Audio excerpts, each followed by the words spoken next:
India Pakistan మధ్య యుద్ధం ఆగిందని news మీరు విన్నారు. అనేక ఛానల్స్ నన్ను కాల్ చేస్తున్నాయి.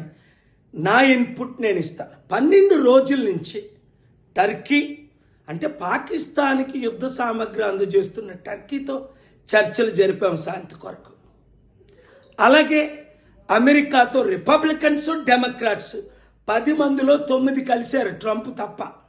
ఓపెన్గా శాంతి కావాలన్న వాళ్ళందరూ రిపబ్లికన్స్ డెమోక్రాట్స్ మీరు పాకిస్తాన్ వెళ్ళండి, చర్చలు జరపండి అన్న దాని నుంచి నేను చర్చలు జరుపుతున్నాను. నేను ఎందుకు పాకిస్తాన్ వెళ్ళలేదంటే ప్రైమ్ మినిస్టర్ మోదీ గారు కలిసిన తర్వాత వెళ్తే బాగుంటుందని రాత్రి పగలు ఫోన్ల ద్వారా చేస్తున్నాం.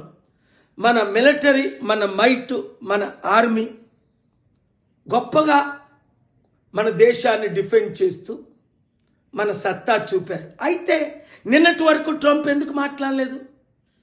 ఇంతమంది 2 పార్టీలు నాయకులందరూ చెప్పినా నేను ఇన్వాల్వ్ అవనన్నాడు. ఇన్వాల్వ్ అయ్యాడా లేదా? శాంతి కోరుకున్నట్టు. ఎందుకంటే అమెరికా యుద్ధ సామగ్రి అమ్మడానికే నెంబర్ 1 చైనాను. మనకి యుద్ధాలు కావాలా? శాంతి కావాలా? శాంతి కావాలి.